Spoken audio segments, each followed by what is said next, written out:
Olá pessoal, beleza? Então vamos continuar aqui com o nosso conteúdo sensacional e hoje eu vou falar sobre um assunto de extrema importância e que, na verdade, tudo que é relacionado à imagem gira basicamente em volta desse assunto, né? E eu estou falando de quê? Eu estou falando de luz. Então, desde a área aqui dentro do software que diz respeito a texturas e materiais, render, shader, tudo isso gira em torno do conceito de luz. Bom, o que acontece é que aqui dentro do Blender a gente tem a possibilidade de lidar com uma outra categoria de objetos que até então a gente só tinha lidado com geometria, né, que é uma categoria basicamente aqui que vai representar os nossos objetos dentro da cena, né? Então, nossas peças, personagens, né, tudo que na verdade a gente considera que no mundo real, né, como algo físico, aqui dentro, né, do 3D vai ser através da categoria de geometria. Bom, só que essa geometria, ela de fato só vai funcionar visualmente se ela tiver acoplado a ela outros aspectos, como a gente estava falando, texturas, shader, né, que é o cálculo que vai fazer com que como toda essa geometria vai reagir em relação à luz, né, quando a luz tocar nela.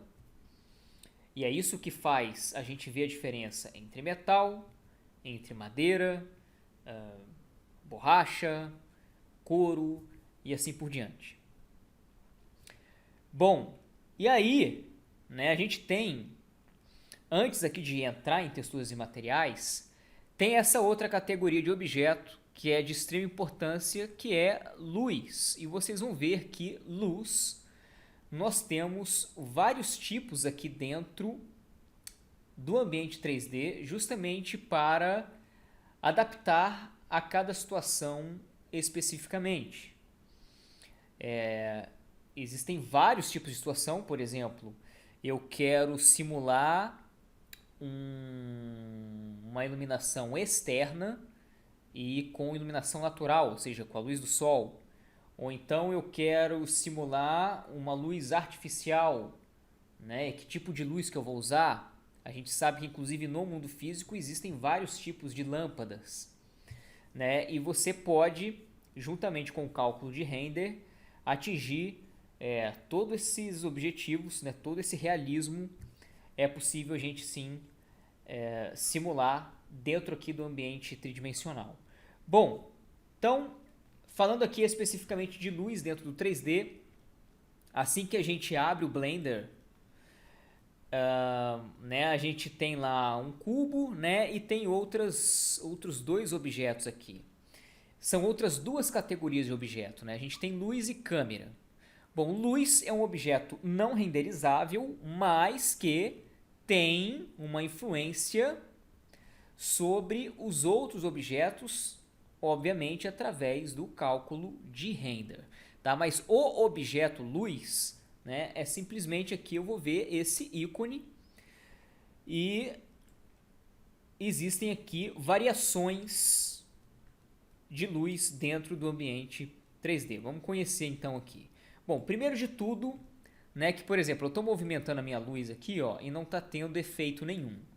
Bom, então eu vou apresentar para vocês o nosso queridíssimo e novidade, né, da versão 2.8 do Blender.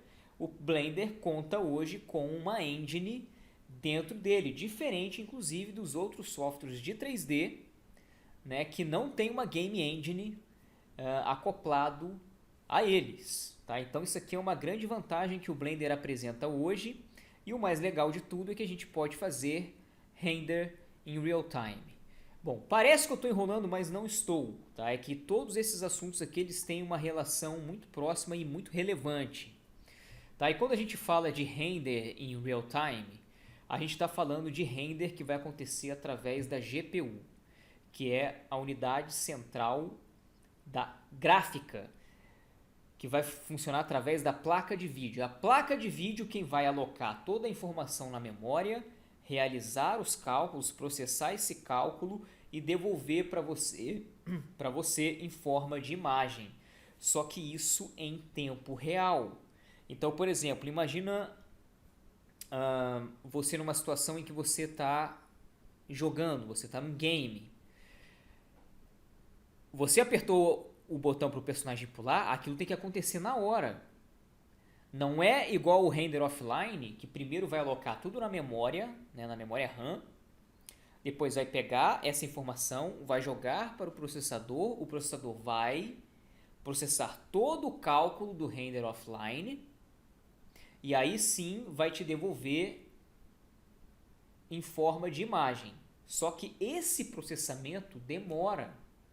E para quem está jogando ou para quem está manipulando um software gráfico, que é o nosso caso aqui, isso tem que ser devolvido na hora. Eu estou girando a viewport tem que girar. Eu estou mexendo o mouse e isso aqui tem que atualizar para mim. Tá? Então, de certa forma, isso aqui que a gente já está vendo já é um render em real time. O lance é que o cálculo que está acontecendo nessa viewport aqui, ele é extremamente simples e ele vai me dar, no máximo, esse resultado aqui que eu estou vendo. Se eu quiser algo além disso, inclusive vocês que de repente aí jogam, né, algum game, né, PlayStation 4, Xbox One ou jogos de PC, vocês vão ver que inclusive a qualidade em tempo real ela está muito acima do que a gente está vendo aqui, né? Mas eu tenho agora o Eevee, né, que é a Eevee, né, que é a engine que funciona aqui dentro do Blender, e eu vou ligar essa engine. Reparem no que vai acontecer, né? A gente já vai ter aqui um ganho de qualidade, até porque agora a minha luz, o meu objeto luz está sendo considerado na cena. Reparem que eu tenho luminosidade nos meus objetos de acordo com a posição da minha luz e que obviamente, consequentemente, vai me apresentar uma sombra projetada. Fora que todo o aspecto visual e a reação dos objetos diante da luz também já está numa qualidade maior, porque o que está rolando na verdade é que existem mais cálculos acontecendo nesse momento, o que obviamente também está exigindo mais da minha placa de vídeo. Bom, o que é de fato renderizar? Né? Renderizar é basicamente, né, por exemplo, eu tenho essa luz, eu configuro vários aspectos da minha luz, configuro os materiais, os objetos, esse aqui vai ser metal, vai ser mais reflexivo, menos reflexivo, esse aqui vai ser mais rugoso, menos rugoso, vai ser emborrachado, isso vai ter que reagir à luz de forma diferente. Então eu vou colocando esse monte de informação, mas ele ainda não está considerando essas informações, quando eu estou aqui principalmente, nesse caso, ele não está considerando essas informações e devolvendo para mim. É só quando eu apertar renderizar, aí ele vai mandar para o renderizador, que vai ter um cálculo todo complexo que vai levar em consideração todas as configurações que eu joguei, vai jogar isso numa equação, isso vai ser calculado, processado e devolvido para mim em forma de imagem. Isso falando de render offline. Render real time é a mesma coisa, só que os cálculos eles são, digamos, mais simples. É o que a gente pode colocar de uma forma grosseira, tá? Mas é como se fosse o render em real time, é como se fosse o render offline, mas que, digamos assim, é um algoritmo fake. É um fake que vai te dar um resultado, ou seja, ele é mais simples, mas ele vai te dar um resultado que vai parecer muito bom para você. Obviamente, com a evolução do hardware, né, isso foi evoluindo. Obviamente, os cálculos puderam ser mais robustos, mesmo que sejam mais simples do que o render offline, mas eles foram sendo refinados, né, melhor desenvolvidos, E hoje, né, o render in real time, né, a placa de vídeo, por mais que seja, digamos assim, um fake, um algoritmo que resulta num resultado fake, ainda assim já é muito bom, comparado inclusive ao cálculo mais complexo que você pode ter através de renders offline. Quando eu habilito aqui a Eevee, é isso que está acontecendo. Eu tenho, através do software desta engine, todo um cálculo mais refinado sendo jogado para minha placa de vídeo. A minha placa de vídeo está processando isso e me devolvendo a imagem. Bom, então eu tenho essa luz aqui. Essa luz, reparem que agora, se eu movimentar, vai existir uma reação em tempo real, imediato, da minha cena, né, dos objetos, em como eles estão reagindo aqui visualmente diante dessa luz. Bom, essa luz aqui, reparem aqui no meu Scene Collection, né, que eu tenho, ó, o plano é esse triângulo aqui, esse ícone de triângulo. Né, a Suzane, que seria os cabecinhos de macaco aqui, né, 1, 2 e 3, ou melhor, Suzane, 1 e 2, né, e o plano, todos esse triângulo aqui. Né, esse ícone, na verdade, representa o que? A categoria de geometria.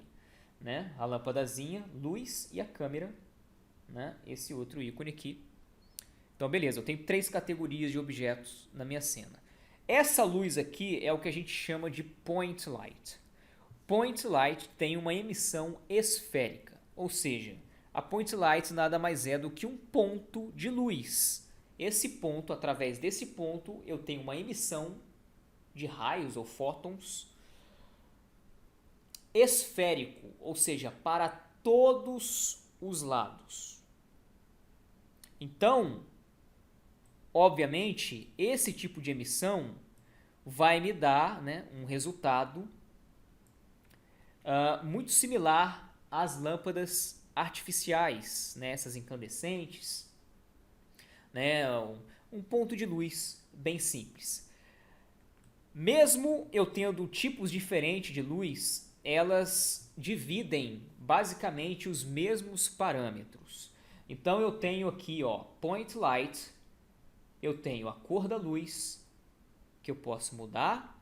Inclusive, esse aqui é um parâmetro animável, então eu posso fazer transição de cor de luz sem problema nenhum, né? Mas vou deixar aqui mais branquinho mesmo. Eu tenho a potência da luz, que por default vem configurado em watts. Então, se eu, por exemplo, colocar aqui 10 watts, vocês estão vendo que está bem fraquinho. Né? Se eu colocar aqui 60, né, lá já ficou um pouquinho mais forte. E assim vai. Beleza? Vou voltar aqui para o default, que era 1000. Ok? E eu tenho aqui o especular. O especular eu vou modificar aqui, ó, e vocês estão vendo que acontece uma reação bem leve aqui, ó, bem leve. Eu vou aproximar um pouco mais para ver se vocês conseguem notar. Reparem no seguinte. Quando eu vou diminuindo o especular, tá, ó, reparem nesse ponto aqui do objeto, tá? Ou nesse ponto aqui do objeto, assim como tem aqui, né, todos esses highlights aqui, ó. Esses highlights, né, eles vão perder potência lá.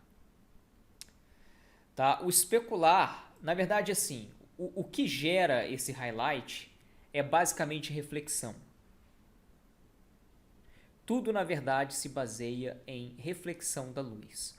O especular, na verdade, é um cálculo a mais, é um efeito a mais que dentro do ambiente 3D você tem disponível para caso você não quiser depender só da reflexão e dos shaders. Ou seja, dentro do ambiente 3D você tem um poder a mais. Você consegue manipular todo o resultado diante da luz e dos materiais de uma forma muito mais abrangente do que no mundo físico.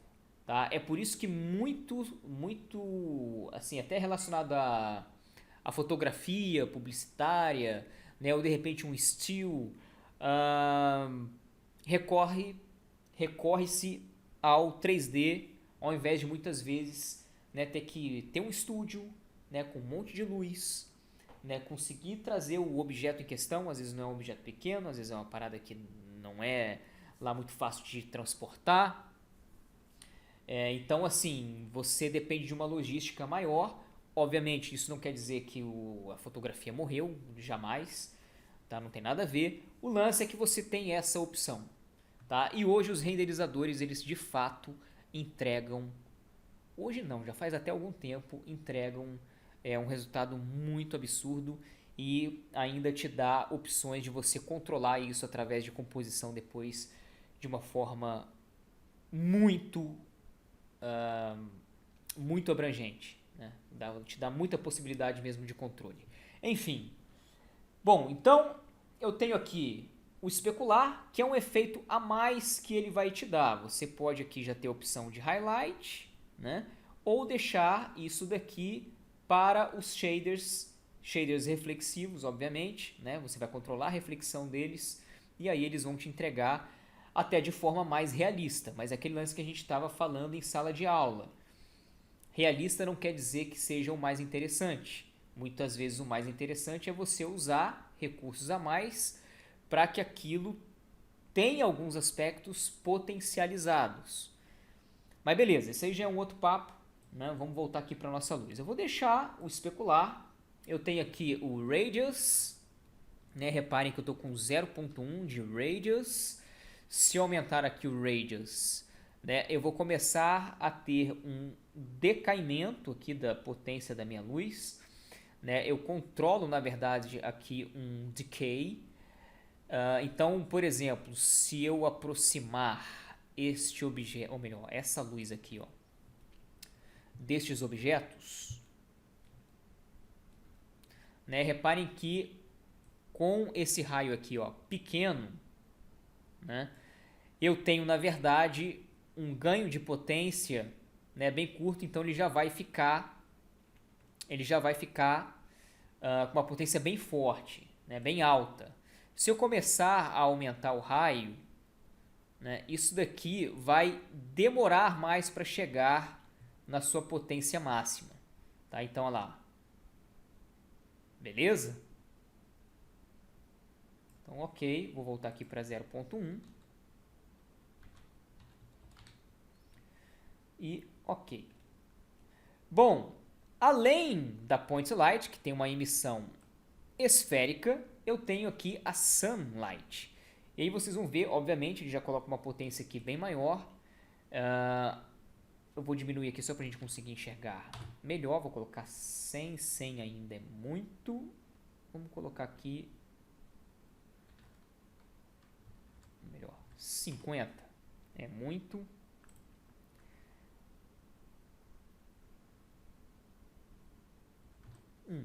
Pronto. Então ele está com a força de... Agora fiquei na dúvida aqui se é 1000 ou se é... eu acho que é 1000. Enfim. Então eu estou aqui com uma potência, vocês estão vendo que ele gerou um resultado bem diferente da point light, né? E isso na verdade está acontecendo por causa do tipo de emissão que a sunlight tem, né? Já está no nome, né? Essa aqui é a luz ideal para você simular a luz do sol. E a sunlight, ela tem uma emissão paralela, ou seja, enquanto a point light tudo parte de um ponto, né, e vai divergindo, né, esses raios, esses fótons, eles vão divergindo no espaço.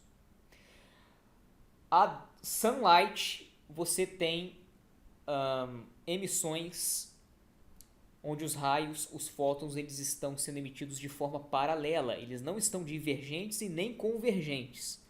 Tá tudo paralelo. Então, um não encontra o outro, tá? Isso, obviamente, vai me gerar um resultado diferente na minha cena. E por que que isso acontece na verdade? Vamos considerar aqui a seguinte situação. Eu tenho aqui uma esfera muito bonita, outra esfera, ok, mas essa daqui eu vou colocar ela bem maiorzinha, Beleza? E aí vamos imaginar o seguinte. Vamos imaginar que essa esfera menor aqui é o nosso querido planeta Terra. E essa esfera maior aqui é o nosso querido Sol. Bom, e aí o que acontece? Ó, reparem no seguinte, vocês concordam comigo, né, que olhando mais ou menos aqui, ó, nessa distância, essa área do Sol aqui, ó, que é, né, se a gente imaginar aqui, né, ele emitindo luz, vocês concordam comigo que é uma área praticamente reta. Então, os raios que vão atingir o Sol, na sua grande maioria, são justamente paralelos, tá? Obviamente, né, tem todo o movimento, tem uma massa aqui, né, de repente vai ter algum cruzão, mas assim, o grosso, né, da luz, digamos que, né, até porque a gente olha aqui um espacinho desse aqui é uma distância gigantesca, né? Então assim, uma emissão basicamente paralela, beleza? Então chega tudo aqui de forma paralela. Bom, aí tem o seguinte,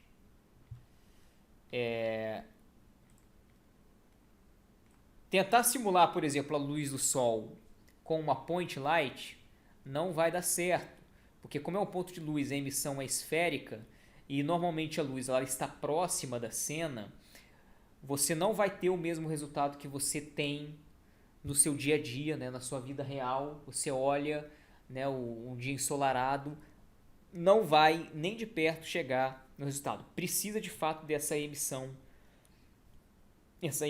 paralela. E aí, o que vem na cabeça, né, logo em seguida? Se é uma emissão paralela, né, inclusive vocês estão vendo aqui, ó, que eu estou movimentando e ele está mantendo, ó lá, o mesmo resultado, tá? Por quê? Porque existe aqui, ó, esse parâmetro de ângulo, tá? Esse parâmetro aqui de ângulo, ele vai determinar, né, em que ângulo esses raios estarão sendo emitidos, beleza? E o seguinte, como é uma emissão paralela, isso bate, né, nos objetos, e aí obviamente, se a gente imaginar que a iluminação global, né, a iluminação indireta, essa luz ela é refletida. Quando chega na Terra, obviamente, né, a Terra com a sua superfície regular, aquilo vai ser refletido em várias direções. E aí o que acontece? Essa primeira batida aqui é o que a gente chama de iluminação direta. Rebateu, né? Aí essa luz ela vai subir, ela vai chegar na massa de ar da atmosfera. Essa luz, inclusive, porque assim, o ar, né, essa massa de ar, justamente tem que uma densidade. Então, essa luz, inclusive, vai começar a ser refletida na atmosfera e vai voltar para a Terra. É por isso que a gente não vê nenhuma sombra completamente preta no dia. Né? Se você chegar perto de um carro, um poste, ou um prédio, né, a luz vai bater naquele prédio e aí o que está atrás, teoricamente, não deveria receber luz nenhuma. Só que você percebe que ainda assim você vê o chão, né? Você sente a sombra do prédio, mas você vê o chão, né? Tá mais escurinho, tá? Mas você vê o chão, você vê os objetos que estão à sua volta, e isso acontece por causa da luz que vem do céu. E aí parece meio estranho, mas é exatamente isso, tá? Tem softwares, inclusive, que tem o que a gente chama de skylight, né? Que é justamente para simular isso. Então, vai bater nessa massa de ar e como a densidade, né, do ar vai variar de acordo com o local, você vai ter luz sendo rebatida em todas as direções. Só que quando ela vai voltar inclusive, né, como está vindo em todas as direções, ela vai voltar inclusive, né, em uma direção diferente, né, da primeira, né, da iluminação direta. Então, por exemplo, isso aqui foi refletido para cá, pronto, voltou para cá, sabe? Voltou para lá, para lá, para lá, para lá e assim por diante. E aí o que acontece? Essa luz que volta, ela é relativamente azul. ou melhor, mais azulada, perdão, mais azulada, cores mais frias. Então a iluminação direta do Sol vai ter uma coloração mais quente e a iluminação indireta da skylight vai ter uma coloração mais fria, como vocês podem ver aqui. Né? Então, olha lá, aqui eu tenho uma iluminação direta acontecendo, vou até aproximar mais, a iluminação direta acontecendo nesse prédio, cores mais quentes. E aqui, onde não está batendo a luz direta do Sol, mas a luz que está sendo refletida, né, na massa de ar, inclusive em todos os outros objetos que estão aqui em volta, uma cor mais fria, justamente por causa da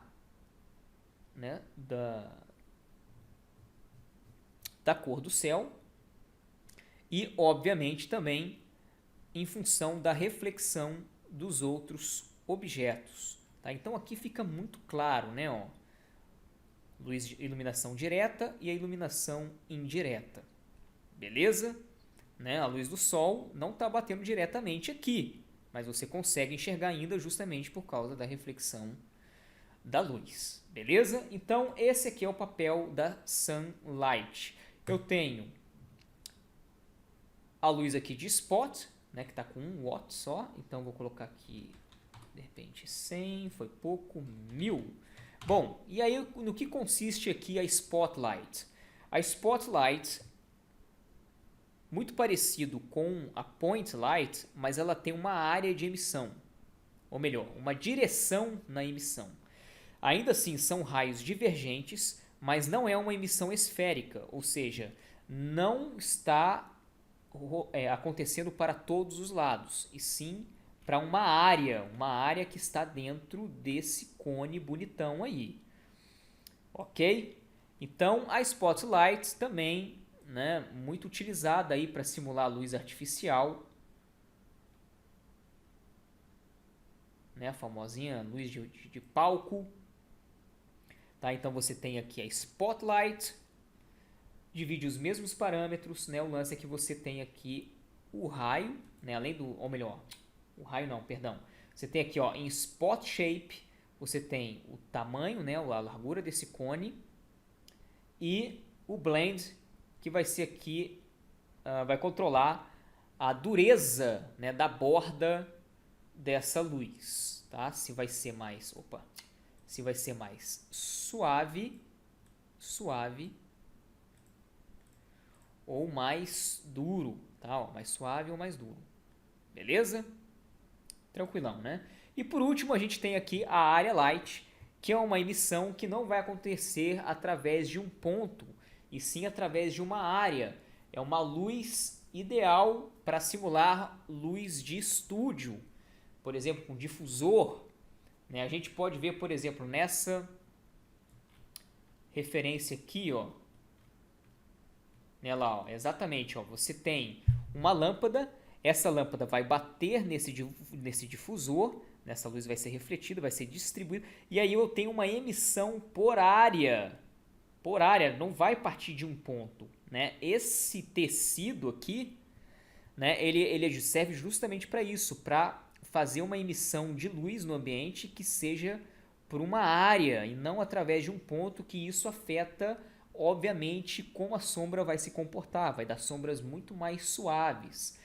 Quanto maior a área, mais suave vai ser.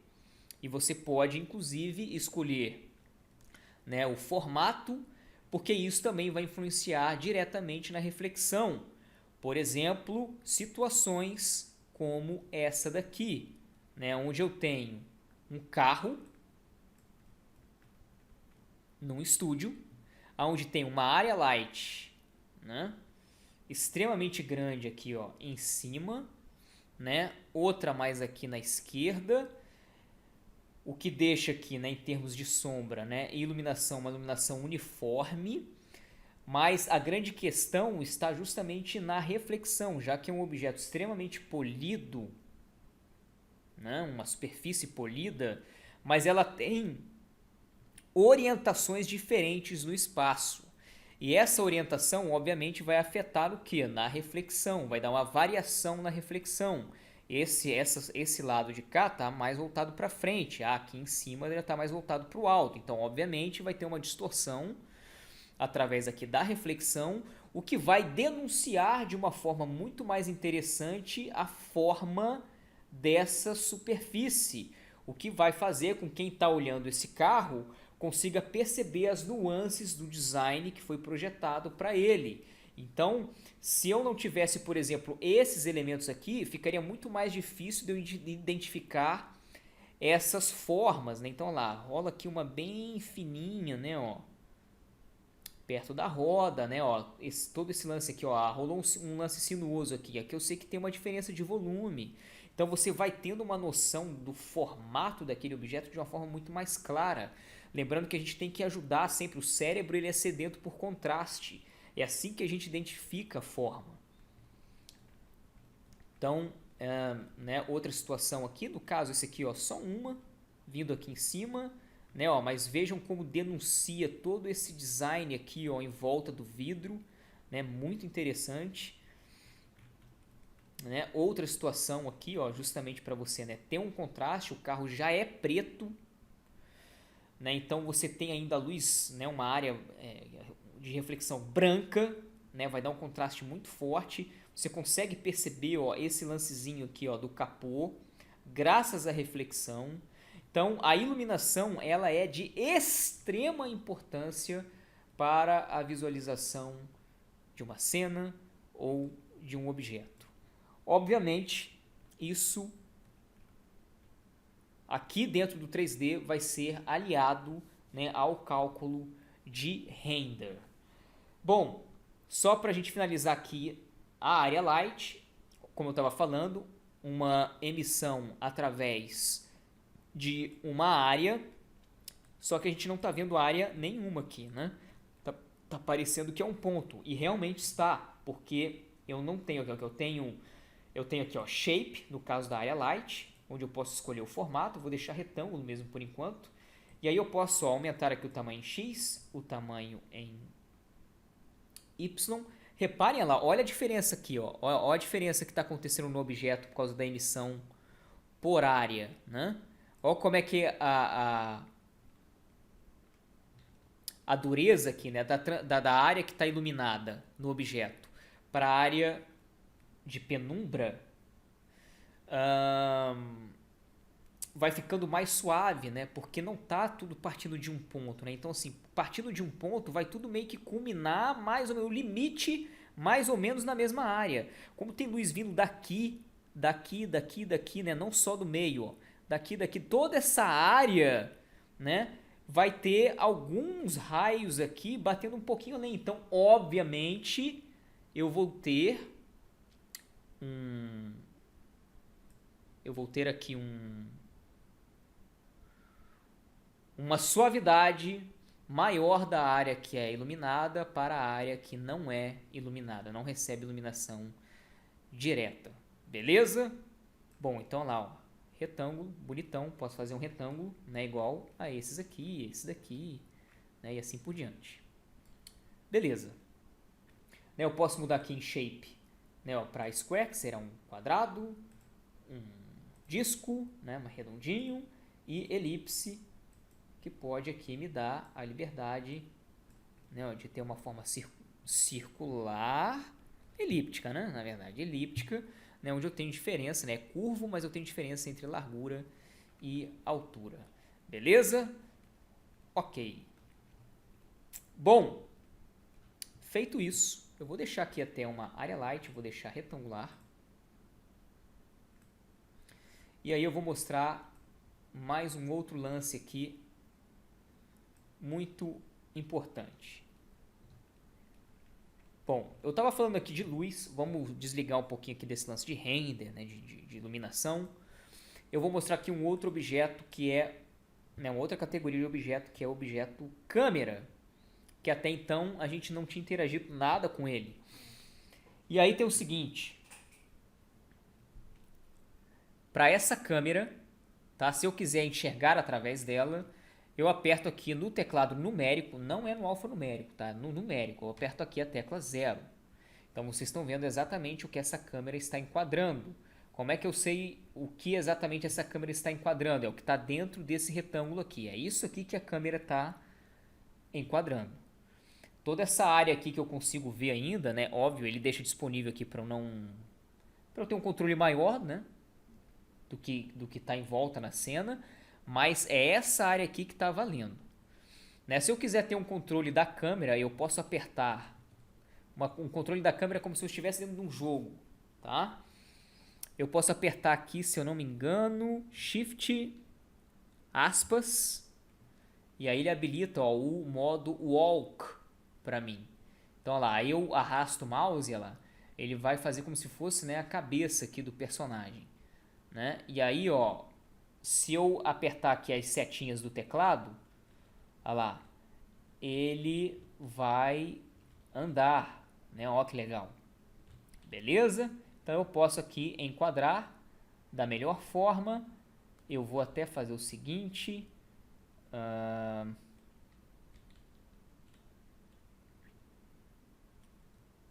Eu vou deixar mais ou menos aqui. E aí eu vou até, ó, para vocês verem o que está acontecendo. Vou gerar uma outra viewport. Essa daqui eu vou deixar livre. E ó, se eu movimentar a câmera, ó, também terei atualização aqui na minha viewport de câmera. Bom, eu vou aproximar esse objeto aqui, ó, um pouquinho mais da câmera. Eu quero ele mais aqui, em primeiro plano. Mais ou menos aqui. E aí eu posso, de repente, descer um pouquinho mais a minha câmera. Beleza? E esse daqui eu quero mais afastado. Vamos colocar ele mais ou menos aqui assim. Beleza? Bom, deixa eu chegar aqui, Shift aspas, enquadrar isso aqui um pouquinho melhor. Ok, tô feliz. Bom, para eu ter controle da minha câmera, obviamente eu tenho que selecionar minha câmera e aí eu tenho, ó, no meu painel aqui essa aba de câmera. Ela só vai aparecer, né? Se bem que aqui ele continuou, mas tá, pode acontecer dessa aba aqui sumir se você não tiver selecionado. Tá? Então você seleciona, tem aqui, né, ó, a aba de câmera. E aí você tem aqui, ó, tipo, né, perspectiva, ortográfica, que ele não vai ter ponto de fuga, apesar de manter isso aqui tridimensional, né, mas o que está acontecendo é que eu não tenho ponto de fuga. Bom, panorâmica, né, por enquanto aqui não vai fazer sentido, vou deixar perspective mesmo. Aqui sim eu tenho simulação de perspectiva, então eu tenho noção de distância e profundidade. E eu tenho aqui focal length. Focal length eu posso, por exemplo, controlar a abertura aqui da minha lente, tá? Isso aqui é muito legal, até porque é animável. Eu posso usar unidades de medida, tá? Inclusive tem alguns padrões, né? Vale a pena aí para quem, inclusive para quem já manja de fotografia ou algo assim, sabe que existem aqui padrões, né, de lente. Então você pode usar unidade de milímetros. Se você quiser trabalhar com Field of View, né, o FOV, você também pode, né, e aí a unidade aqui vai ser em grau, ok? Beleza, né, mas eu vou deixar aqui em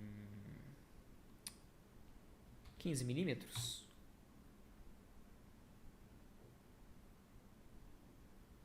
Vamos deixar aqui, ó, vou selecionar a câmera. Vou colocar aqui, ó, local. Né, eu posso afastar um pouquinho. Na verdade eu quero mais distorcido. Ah, não, é que eu tô com... Bem que eu achei estranho. Deixa eu voltar aqui para milímetro. Pronto. 15. Né, vamos voltar aqui com a câmera. Beleza. Então, olha lá. Né, ó, reparem que, né, agora eu tô com ponto de fuga, né, pontos de fuga bem afastados, então tá distorcendo bem. Né, então dá uma noção de profundidade bem grande. E aí, tá, com 15 milímetros, tá, você também tem aqui parâmetros interessantes para movimentação de câmera, né? Na verdade, você não vai mover a câmera, você vai fazer aqui um pan, né, em X ou em Y, mas reparem que a câmera ela continua parada, tá? Ela continua parada. Então, olha lá, ó, tô fazendo isso aqui, ó, mas a câmera tá parada. Então, de repente, tá, da situação, o ideal é você, né, movimentar a câmera por aqui, tá? Mas você tem a opção, né? O lance é que, eu não sei se vocês estão percebendo, aqui acontece um pan, mas ele mantém a mesma perspectiva, enquanto aqui, olha lá, eu tenho realmente, né, o que a gente chama de parallax acontecendo, né, que é um efeito, onde eu vejo aqui esse da frente passando, né, pelo lado de trás. Isso não acontece quando eu faço aqui o shift, beleza? Então é um efeito aí um pouquinho diferente, dependendo da situação. Você não quer, digamos, ter esse efeito de parallax, é uma opção que você tem, tá? Bem interessante. Bom, aí você tem aqui o Clip Start e o Clip End. Por exemplo, eu vou começar a aumentar aqui o Clip Start, lá, e vocês vão ver esse macaquinho aqui, ó, em primeiro plano sumir. Né? Ele vai comendo, ó, ele vai comendo. Eu vou jogando mais aqui valor, ele vai comendo os objetos. Ó. Então, por exemplo, pode acontecer uma situação de você quer enquadrar, né, ter esse enquadramento, mas aí tem um objeto chato aqui atrapalhando, você quer essa mesma visualização, você não quer se desfazer ou esconder esse objeto, porque ele vai ser refletido em outros. Então, uma forma que você tem é justamente você usar aqui o Clip Start. Assim como você tem o Clip Start, você tem o Clip End, que vai determinar a distância, né, ó, eu vou diminuir mais, vocês vão ver o macaquinho lá de trás sumir, ó. E vem sumindo o próximo e vem sumindo o próximo. Então você tem o Clip Start e o Clip End. Isso aqui é legal porque, por exemplo, entre esses dois planos é o que vai ser calculado no render. Então, às vezes, você tem objetos que estão lá atrás, né, e que você quer desconsiderar. Você pode usar aqui o Clip End. Tá? Agora, só para uma questão aqui de curiosidade, eu vou mostrar aqui alguns efeitos interessantes relacionados à câmera e efeitos aí que estão disponíveis na Eevee, que é muito legal.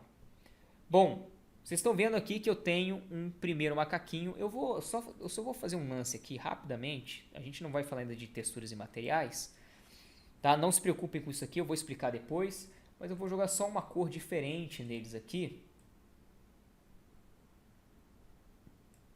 Ok. Esse aqui. Vou colocar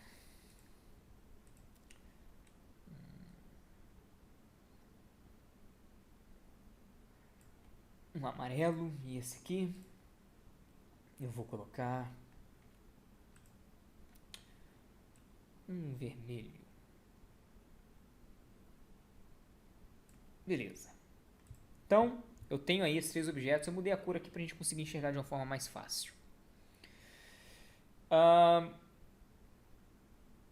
Bom, no objeto câmera, tá? Eu vou selecionar minha câmera aqui. Eu tenho o efeito de Depth of Field. O Depth of Field nada mais é do que o desfoque, tá? É o campo de depth, o campo de profundidade. Então, o que acontece? Eu vou dizer que ele vai ter uma distância focal, ou seja, essa distância, né, o ponto focal é onde ele vai ter nitidez. À medida que vai distanciando desse ponto focal, a coisa vai ficando com um blur, vai embaçando. Então, reparem no seguinte, aqui eu tenho a distância focal. Então, por exemplo, se eu diminuir a minha distância focal, vocês reparem que eu vou começar a ter um resultado mais embaçado aqui, tá? Isso aqui está sendo em tempo real, tá? Isso aqui era pesado há um tempo atrás, né? Mas também os cálculos dentro da GPU também, especificamente para isso aqui, né? Que foram desenvolvidos, facilitaram muito a questão, mas enfim, vocês estão vendo aí que eu posso controlar, tá? Isso aqui também é animável, o que é muito legal. Eu posso inclusive controlar, né, a distância focal e a área de foco através aqui do f-stop.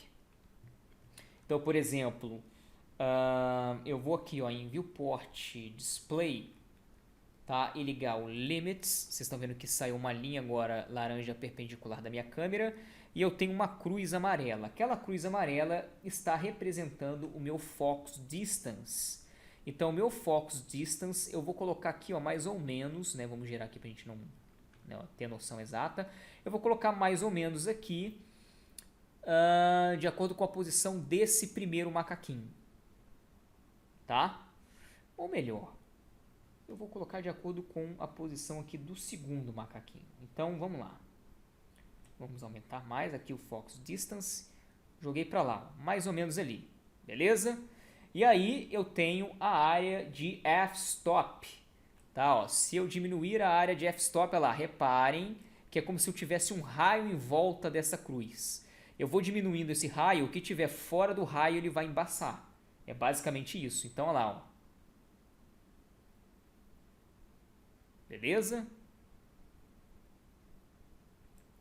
Né? Ou, eu acho que vai ficar mais interessante mesmo, né? Ó, diminuir minha distância focal, vou jogar para esse cara aqui. Ó, que legal, né? Uma mudança de foco, né? Vou jogar para esse cara aqui e um f-stop, né? Ó, baixinho também. Né? Mas só o suficiente aqui, ó, para eu manter nítido. Tá, inclusive, ó, legal, ó, tá nítido aqui, ó, mais ou menos na altura desse olho aqui, já não tá nem tanto, né? E o resto lá, ó, bem embaçado.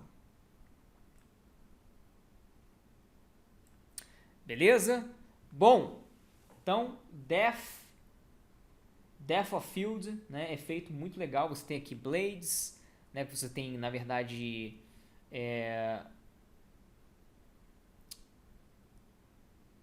como fazer aqui um blur, né? Você vai ter um efeito diferente no blur, né? Rotação vai influenciar, tá? Inclusive aqui se eu tiver, né, com um bladezinho, mas enfim, tudo isso daqui, né, para fazer um depth of field aí de qualidade bem legal. Tá? E você tem o ratio que ele vai dar ele vai aumentar a distorção aqui do blur, né? Como se ele esgarçasse mesmo, né? Inclusive para os lados, né? Que eu acho que eu tô com pouco aqui, mas enfim. Eu vou embaçar bem aqui pra gente conseguir, ó, aqui, ó. Tá vendo? Né, lá, ele dá ele aumenta, ele vai potencializar de qualquer forma o blur. Tá? É interessante.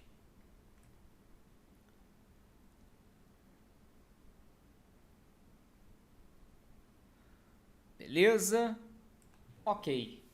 Bom, basicamente isso, né? Um único lance aqui que eu gostaria de mostrar, que é justamente aqui para a área light fazer mais sentido.